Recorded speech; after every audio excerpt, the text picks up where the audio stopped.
Good morning everyone, thank you so much for coming. Very pleased to be here today and particularly to have the opportunity to welcome our guest speaker. And I should also say how great it is to have such a mixed audience. The Minister was very keen that we have lots of parents here today, and I think that's absolutely right for this discussion. I should say, for those of you who I've not met yet, and I hope to get to meet some of you after, I'm Sam Gyimah MP and I'm the Chief Executive of the Family and Childcare Trust. And I've actually just been in post for a few months, so I'm sure there's lots of people that I haven't yet met. Now, at the Family and Childcare Trust, we're really passionate about making the UK a better place for families. And what we mean by that is very specifically ensuring that all families have a real choice in balancing their caring and their working responsibilities. And to do that, we obviously need services that are really responsive to their needs and are flexible and high quality enough to provide the developmental benefits to their children that we all want to see.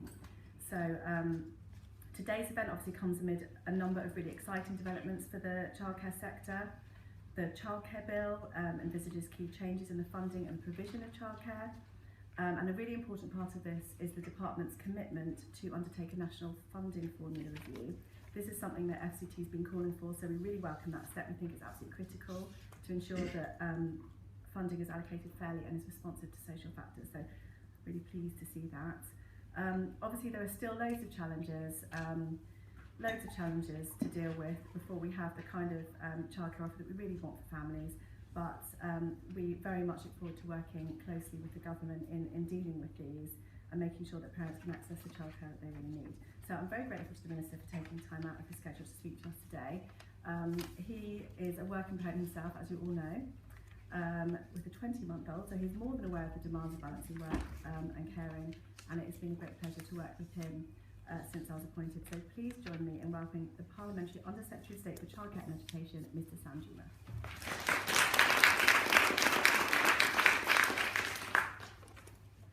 Thank you, Julia. And yes, we share the same aim, which is that we want to make it possible for parents, all parents, to be able to balance their caring responsibilities with their work. And as the Minister for Childcare, I just summarise it simply as I want childcare that works. And I'm pleased to say that government shares these objectives. Support for families is very much at the heart of our agenda. We want to give children from all backgrounds the best start in life and deliver high quality childcare that parents can access and afford and that works best for them. And at last week's spending review, we showed how committed we are to supporting parents and families. Over the course of this Parliament, we will invest more in childcare than any government before. By 2019-20, we'll be spending over $6 billion to support parents with childcare, and that's $1 billion more per year covering the free entitlements for 2, 3 and 4-year-olds. In addition, tax-free childcare and the childcare element of universal credit will support up to 85% of total childcare costs. When you look at the childcare market in the UK, you notice that the average market price paid for nursery provision for children aged 2 and over has risen by 69% in the last 10 years, a fact that the Family and Childcare Trust reminds us of every year in your reports. It is no surprise that working families struggle, therefore, to find high-quality, affordable childcare. And that's why we're putting parents at the heart of our childcare offer, and why we pledge to increase the free entitlement for 3 and 4-year-olds from the current 15 hours to 30 hours for working parents. I said what I want is childcare that works, so let's see what this means in practice. In practice, what it means is that every 3-year-old and 3 and 4-year-old continues to get 15 hours free of early education. In addition to that, from September 2017, working parents of 3 and 4-year-olds will be able to get an additional 15 hours a week, making it 30 hours in total, worth up to £5,000 per child a year. Our early implementation pilots will mean this will happen early in 2016 for some parents in some parts of the country. This will be an important opportunity also to test what works and what doesn't in delivering the extended entitlement before we roll out the additional 15 hours nationally. The reforms mean that along with the introduction of tax-free childcare, which will provide support of up to £2,000 per child, working families with 2 children could have claimed support for childcare costs worth up to £40,000 by the time both children go to school. We're making this investment because of the benefits for children, with development and school readiness, but also to give families a greater choice to work or work more rather than not work because they're put off by childcare costs.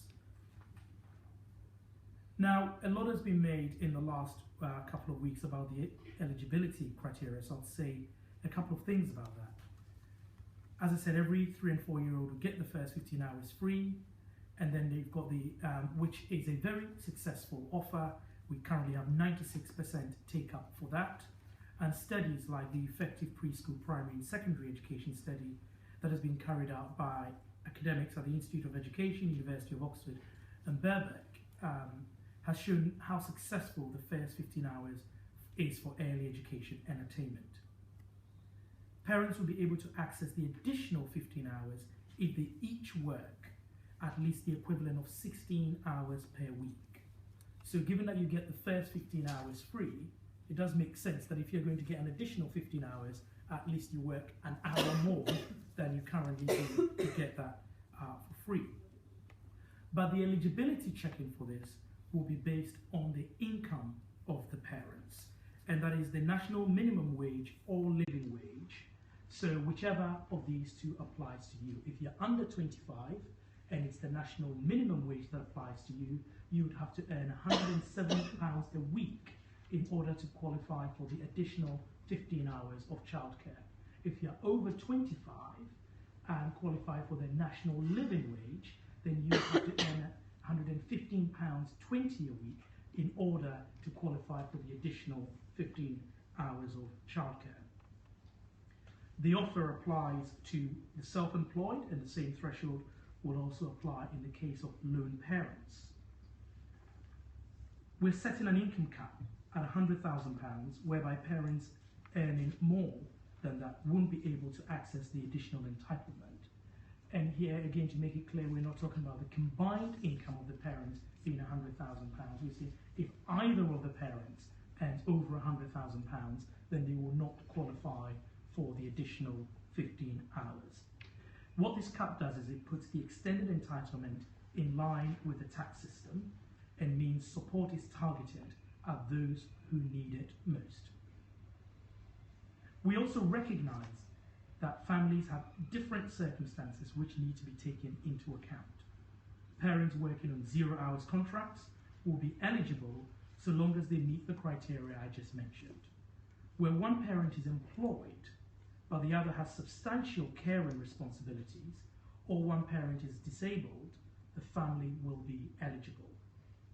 Where both parents are employed but one or both parents are temporarily away from the workplace, for example on maternity or adoption leave, the additional 3 hours will still be available, which will support continuity for families. Quality also has to be at the heart of our childcare offer, because we know that it is quality of provision that delivers the best outcomes for young people, helping to prepare them for school and with their development more broadly.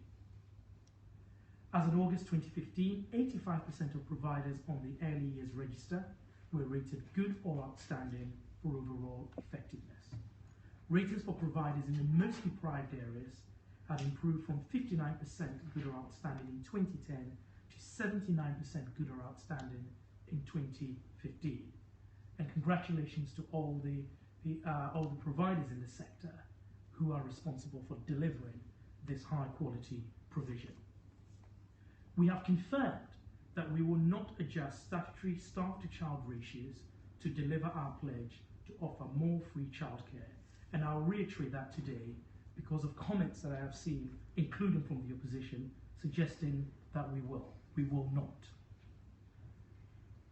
And for those who have said, why, for example, does our review say that providers should operate within the existing statutory ratios, what the review tells us is that there are large benefits to operating at the statutory ratio of 1 to 8, and we know that high quality provision is delivered by providers who make the most of the flexibility offered by the current regulatory requirements.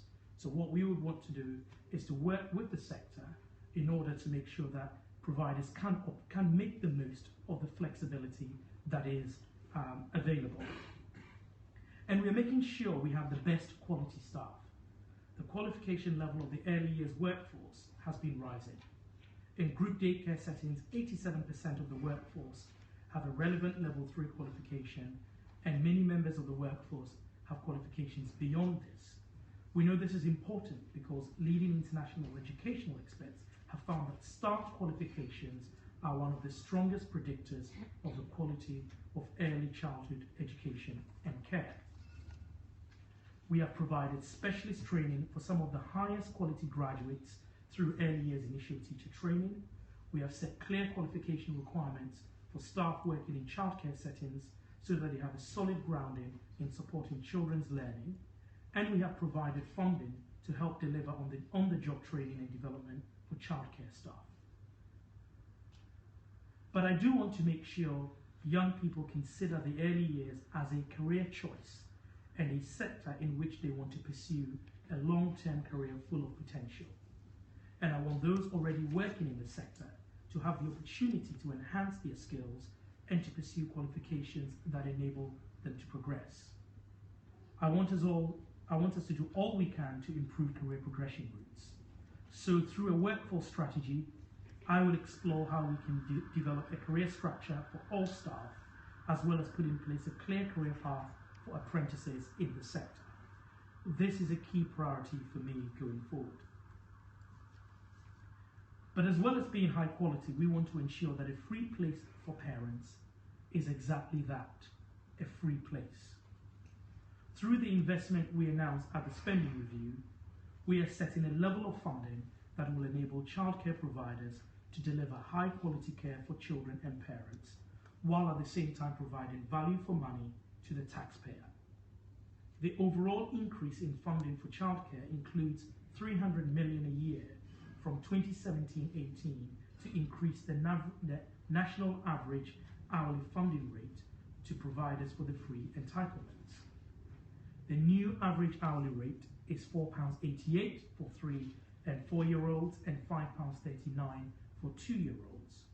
And the equivalent rate per carer for 3 and 4-year-olds is £39 at a ratio of 1 to 8. We base this funding on a comprehensive review of childcare costs, including careful assessment of 2,000 replies we had to the funding review, with input from all the leading sector organisations, NDNA, PSLA, PACey, NAHT. They all contributed to this review. We were the only party at the general election to commit to raise the average funding rate paid to providers, and we have now delivered on that. And we will make sure as much money as possible gets to the front line. I understand the way local authorities top slicing works and how that leads to a variation in rates across local areas. And there's a gentleman on Twitter called Ken MacArthur from Polly's Nursery, who I think tweets me every week about the top slicing and how that affects the rate that he receives to run his nursery. This is something that we will be looking at seriously. But also, as the Chancellor announced at the spending review, and as our Family and Childcare Trust have campaigned for, we are committed to ensuring that funding is allocated in the fairest way possible. And that is why we will consult on an early years national funding formula next year. It is not right that some local authorities receive almost twice as much as other local authorities through the funding formula when the characteristics of the children they have to deal with are exactly the same. And we will be consulting on this in the new year. We are also reducing bureaucracy by simplifying and limiting the conditions that LAs can place on providers. And we're also looking at what else we can do to increase consistency across the country.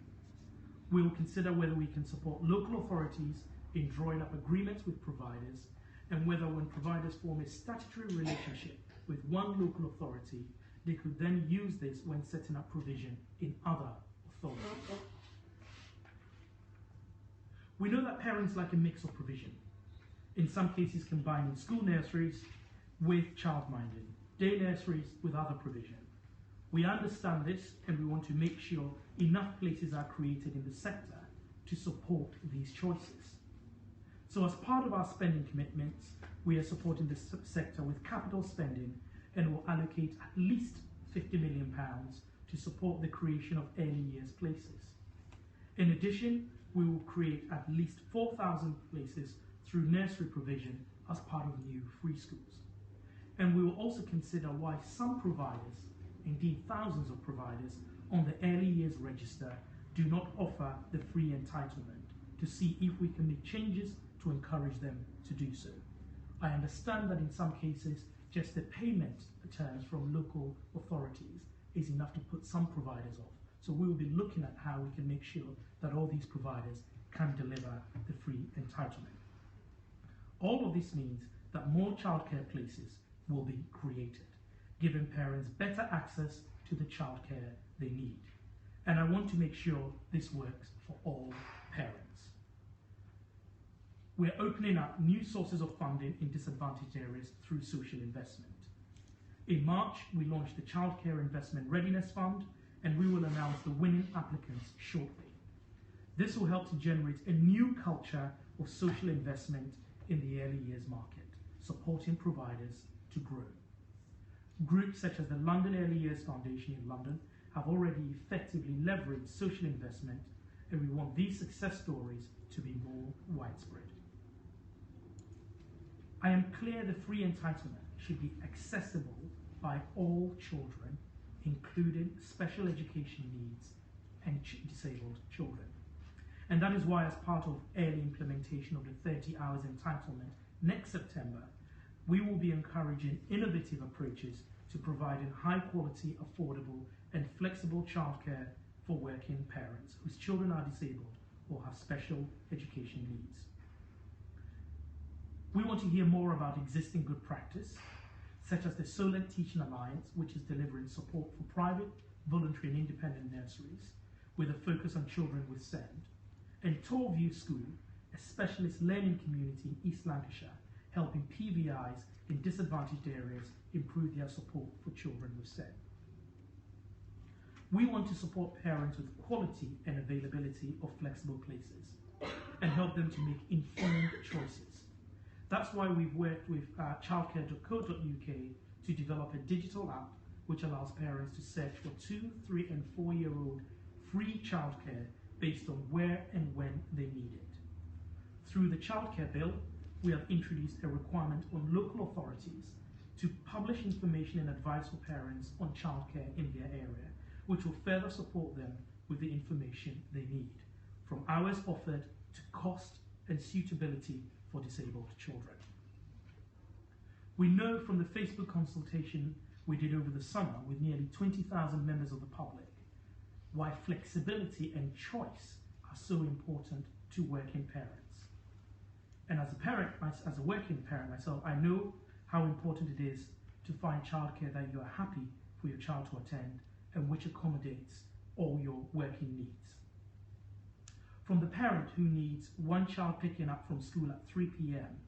and the other from nursery so that they can get back home in time to pick both children up from the same place, the parent who wants to combine a school nursery provision with childminding, for the parent who wants traditional PVI provision but needs flexibility on either ends of the day in terms of pick-up and drop-off, the parent who lives in an area where the majority of provision is sessional provision in, say, a village hall or a church hall and is wondering how that organisation can deliver 30 hours given how limited they are on space, to the shift worker who works non-traditional hours, we will be looking at how we can make sure the additional 15 hours is delivered as flexibly as possible for all these different types of parents to access childcare that suits them.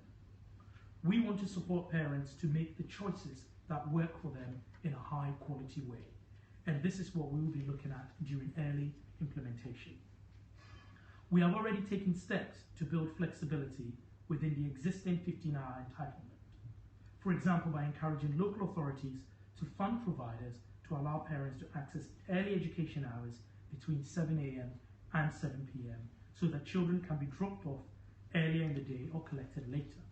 We will continue to encourage this flexibility because we want childcare to fit with parents' working hours. We know that this kind of flexibility is possible because we already see it in places such as Swindon, where at the Swindon 2 to 19 Academy, the free offer for disadvantaged 2-year-olds is being offered over the weekend to support parents' working patterns. In this case, delivery works through a partnership between the school and a private provider, and I want to see more of these types of partnership. Supporting the type of childcare that parents need applies to all age groups, not just those under 5. And that's why we are making sure that from September 2016, parents in schools will have a right to request wraparound childcare before and after school and during the school holidays. A key message from parents during consultation was that a simpler system would help them. And I'm sure that is the message from providers too.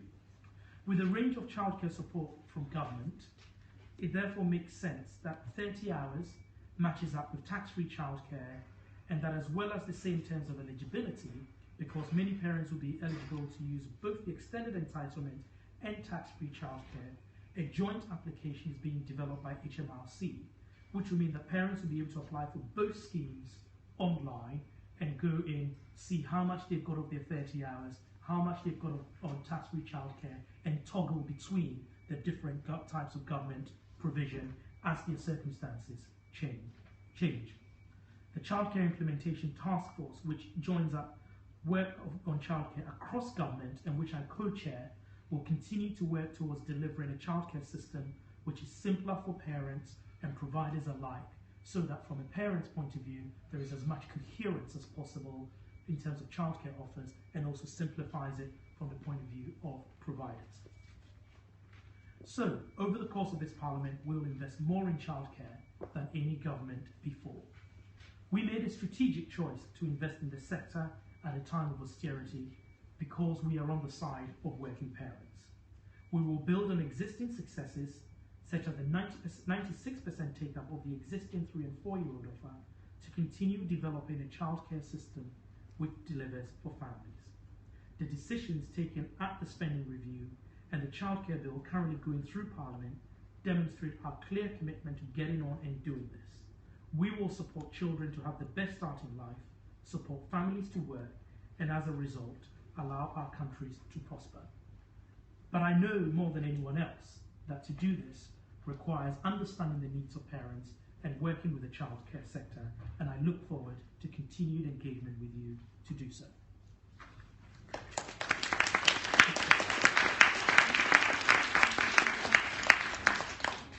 you very much. Now we have 10 minutes of questions, so please say your name and where you're from. Yes, the lady in the front here. Do we have a... Yeah, we've got that. Yeah, they are great. Just here, yeah.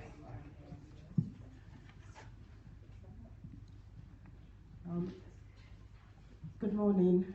My name is Carmen Lindsay. I work at the Camberwell After School Project in Camberwell, which has been running for the past 30 years. The organisation provides a breakfast service, holiday provision and after school provision, and we're in the process of starting up the 2-year-old provision early January. The reason why I attend here, apart from the 2-year-old, is the provision for the over 5s. There's lots of publicity and support for the under 5, but yet there is no provision for the 5 to 12-year-olds. There's been cuts since 2012. The funding for after-school provision has been withdrawn, and they've explained that it should be through the schools as a part of the extended school, but the schools themselves haven't got the money. They said they give it in one hand and take out the other. So basically, we're struggling. We're in our 30th year, and we've been providing good quality provision we are example in Southwark of a good quality services, and we've got a very good reputation and good track records. But yet we're at this moment, we're in the process of probably closing our provision because parents cannot keep up with the costs. The only income we receive at the moment is parents' fees. Can I just quickly ask if your question is, we've got 10 minutes? Yeah. Sorry, so basically what I wanted to find out, what are the provision for the primary school age children in terms of childcare? Because there are children still and parents have to work. And for parents to work, they need the wraparound service as you spoke about. And how can we maintain that? Thanks, Carmen. It's a good point that parents need childcare not just for under fives, but wraparound care for school-age children is important. I mentioned in my speech what we're doing around the right to request, so that schools make their sites available to external providers and also provide it if there is sufficient demand. But specifically, your question is about funding and what is available. Tax-free childcare, which comes into force in 2017, applies for children from 0 to 12. So parents can use the tax-free childcare to pay for after-school and holiday provision as well. If you have a disabled child, you can use tax-free childcare up to the age of 18, and that will give you up to £2,000 a year to subsidise your childcare. So there is funding available for that coming on stream in 2017. So don't close just yet. Question just here at the front. Thank you.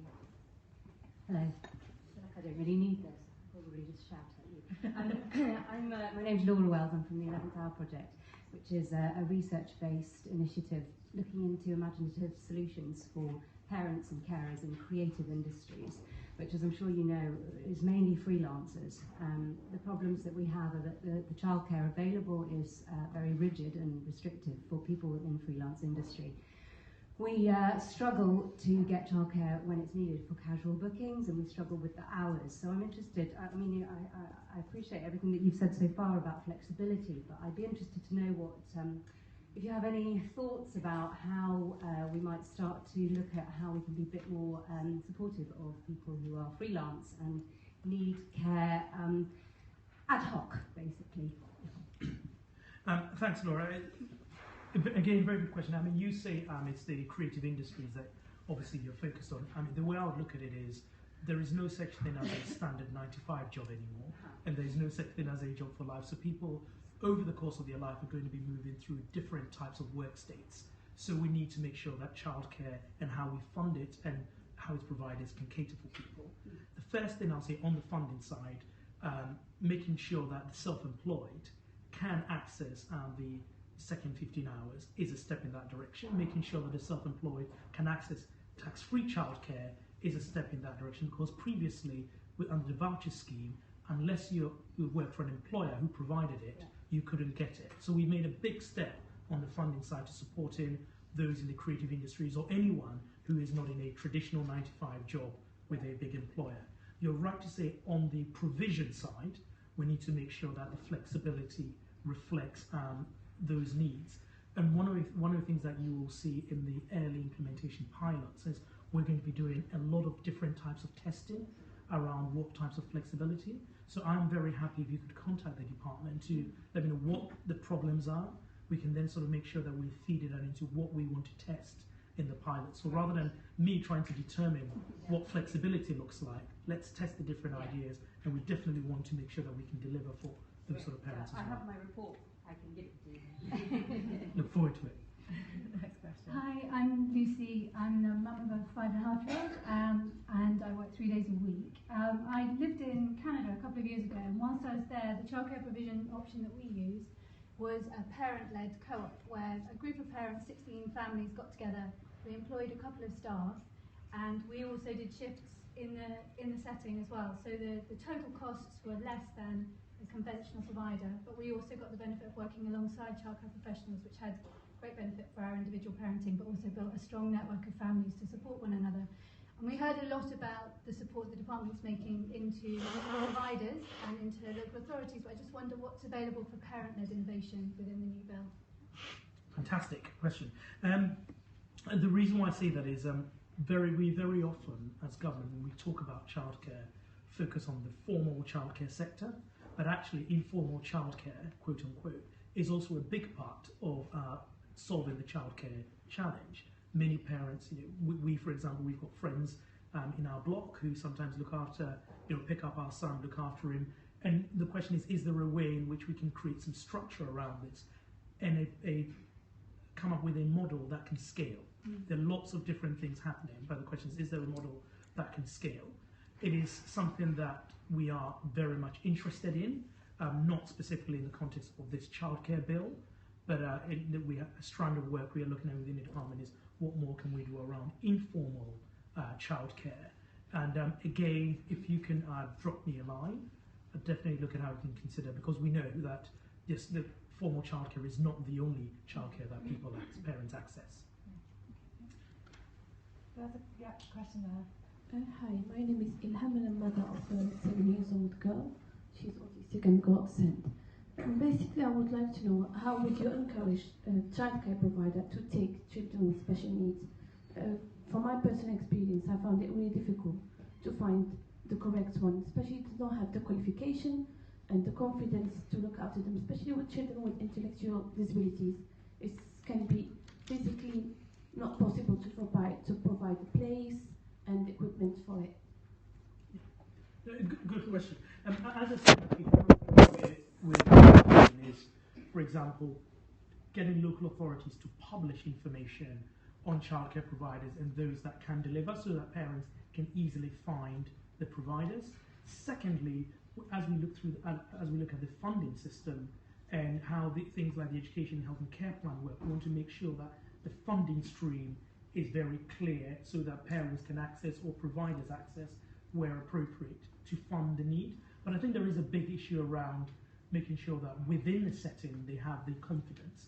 And I don't think a lack of confidence is a good enough reason for not providing essential childcare for parents. And that is why I said we want to pilot and look at what's working in some parts of the country and see how we can introduce it into all the rest of the country to make sure that when we say a free place for every 3 and 4-year-old, that every 3 and 4-year-old, irrespective of whether they have got disabilities or special education needs or not, can access that. So it's very much, you will see when we announce the detail on the pilots, it is very much a key priority for us, not just to sort of the funding side, but also the provision of that. There's another question here. Well, we'll take these two at the front. Thank you. My name is Ruth Gabriel, and I'm from Woolwich Greenwich, Parents Champion for Woolwich Greenwich constituency. And my question now to the Minister is around flexibility. My borough, as over the last couple of years, there's been a lot of changes, different cultures, really every diverse culture. And the additional 15 hours, I think the flexibility of it doesn't reach these people, because apparently there are some people who cannot work. They love to work, but they can't work. And they've got children. And there's no provision for these ethnic groups for them to, to flow with, just like everybody else. And listen to what you have said.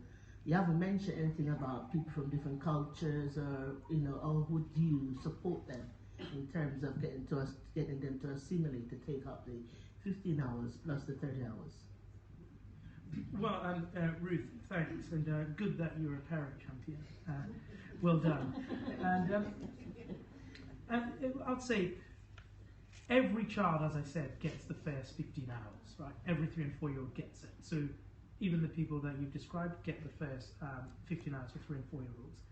And if they are in the most disadvantaged cohorts, i.e. earning less than £16,000 a year, they will also get childcare for their 2-year-olds, right? The additional 15 hours is a new entitlement, and that is about helping parents to work more hours where they want to. So we can't have a work program and then say, well, if you don't work, you still get it. It doesn't work. But there are other types of support. For example, the childcare element in working tax credits is there for people who have slightly different circumstances, etc., that they can access. So I think this is a work incentive, but the system still makes sure that the children of some of the parents that you're describing do access some childcare and most importantly, the early education part of it to help with school readiness. Hello, I'm Pamela Calder from the Early Childhood Studies Degrees Network. Hello, Pamela. And I wanted to follow up on your points about quality and workforce development and staff development. So for the last 20 years, we've been now, starting from nowhere, argued that one needed to have care and education as an academic subject for the people who are going to be providing good quality staffing in good nursery provision, so that we can answer the questions of the people behind of what happens to children with special needs. There was some support for graduates, but it seems to me there is much less support now and no requirement to actually have graduates in services, so that your costing has been based on the 1 to 8 rather than the 1 to 13. It works out the same way. Well, sorry? It's actually cheaper if you did 1 to 13 with No, graduates. yes, I'm not arguing they should be 1 to 13, but I'm arguing that one does need graduates, not level 3. Level 3 is what we've always had. It was the same level as National Nursery Education Board qualifications. Sorry, I've got a few minutes left. I'll stop there, but what is your support for workforce development continuing for having graduates in services? That's my question. Well, as I said in the speech, we will be publishing a workforce strategy. I'm more interested in routes into the sector, making sure that people stay in the sector, making sure that people can develop in the sector, and making sure that we have the right skills in the right place. So, for example, if you are a shift worker who needed a childminder or some other service to look after your child at the weekend, you're not looking for a graduate. Right? I mean, but however, if you are looking at some of the educational aspects, you do want the best possible qualified people to be doing it. Now, I think we've made great strides. We've made great strides because, on the one hand, you're saying, what am I going to do to get graduates in the sector? And the other parts of the sector where they say requiring people to have English and literacy is too much. English and numeracy is too much. And so what we're doing, trying to do is strike a balance to make sure that we're raising the quality of the overall workforce rather than saying we're going to have graduates and that's going to solve it. I think we want to raise the quality of the overall workforce and make sure that when people get into the industry, they stay. That's where the priority is. Good morning. Yusuf Shadden from the Fathered Institute. Given that there's a lot of positive outcomes for children and mothers generally within the childcare space, do you have any thoughts on what we can do to include fathers more with the conversation from a childcare perspective, from an early years perspective, and generally including fathers more within the topic of equality in childcare? Thank you. Well, it's a good question. That we know that in most modern families, not only do maybe most parents will have to work, but also fathers are very much a part of childcare now. And I don't have an easy answer into how you include fathers in the conversation. I'm assuming that when we talk about the eligibility criteria, the income is based on household, fathers are already very much a part of the conversation because families make choices on a family basis in terms of who does what work, who's available when said. That's certainly what we do. So I think fathers are implicitly part of the conversation when it comes to childcare and work and the choices that parents make. The question is, how do we make sure that when we talk about it publicly, it doesn't seem that childcare is a woman's issue rather than what it really is, which is that it's a parent's issue. And I think we agree that there's a lot more that could be done to make it clear it is a parent's issue, not a women or not a mother's issue. Hi, I'm Will Cooper. I manage the Family Information Service in the City of London. I'm also here representing the National Association of FISs. We're obviously very pleased to see the information duty in this new bill. But we have had one before in the previous Childcare Bill, Childcare Act, and it was implemented, I think, quite patchily and quite inconsistently. I think what we'd like to see this time is whether there'll be anything from government to support local authorities in implementing their duties for information, but also to challenge them where they're not doing so. It's good. I'm willing to have a conversation with you about what your previous experience was and how we make sure that the duty in this bill works in practice as we intended. I think I can take one more question. Okay, we'll take 3 more questions. So in France, the lady there, and the lady there. And that's it, I'm afraid.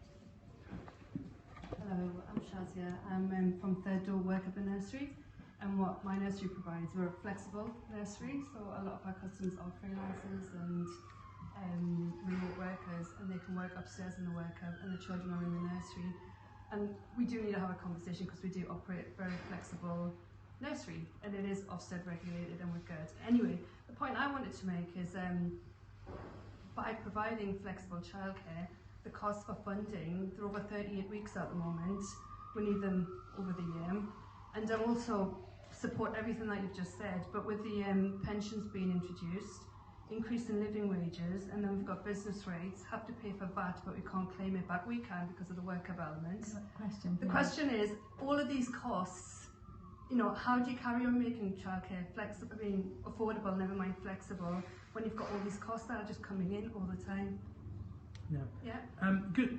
The first part of your question was about flexibility and allowing parents to take what I think I understand is called a stretched offer, so you're not limited to term time only.